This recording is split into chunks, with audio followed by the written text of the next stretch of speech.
Hi YouTube, welcome to another video about the Luxembourgish real estate market with me, Michel.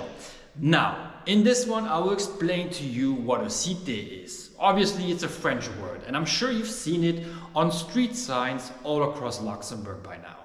But what does it actually mean? Well, loosely translated, it means a group of buildings that are homogeneous or have the same destination. Kind of vague, right? I thought so too.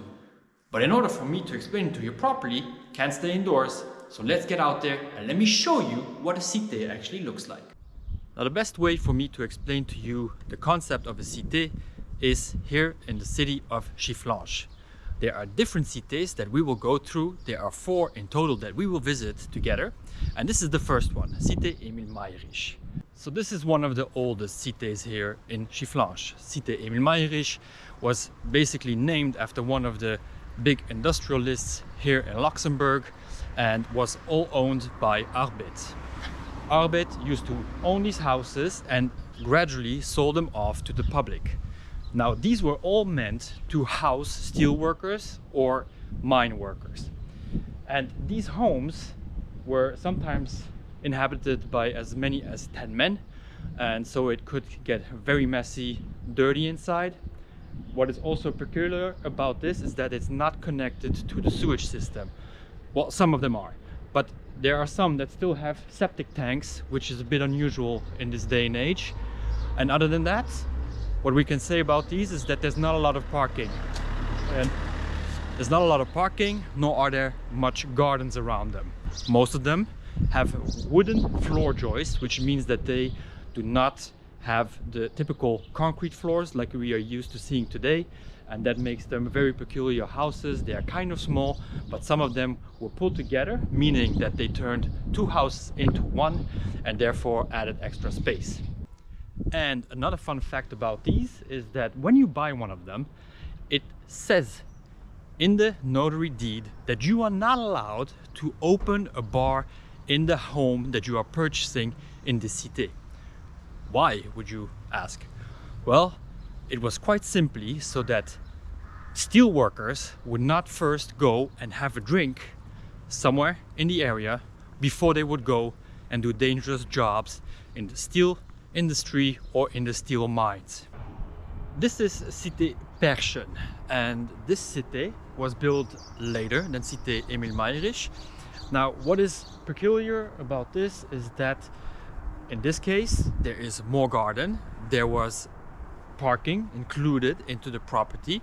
So what probably happened here is that a developer purchased a plot of land, a quite big plot of land, and started selling off the properties with the houses that this developer would build.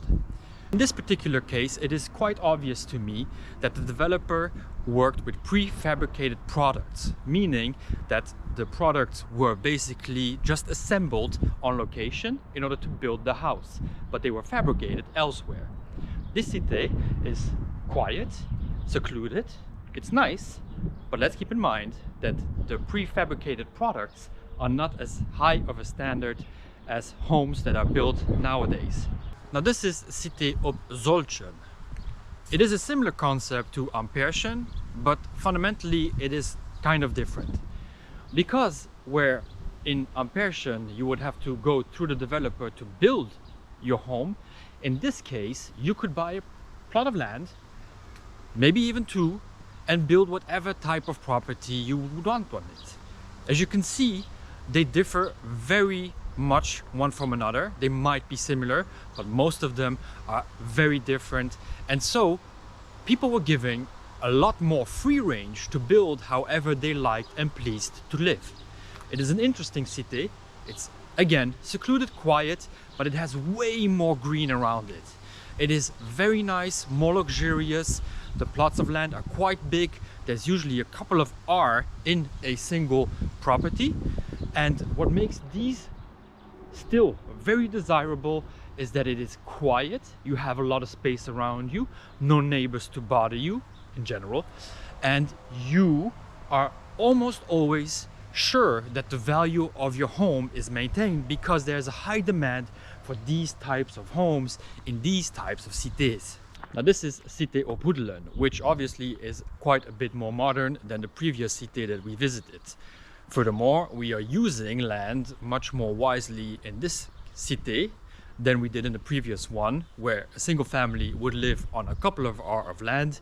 Here we are much more stacked together, right? Because land is getting scarce, we need to get as much housing out there for as many people as possible. So in this case, we have single family homes which are once glued together, some are freestanding, but then it's also alternated with some high rises, let's call them, which are just apartment buildings.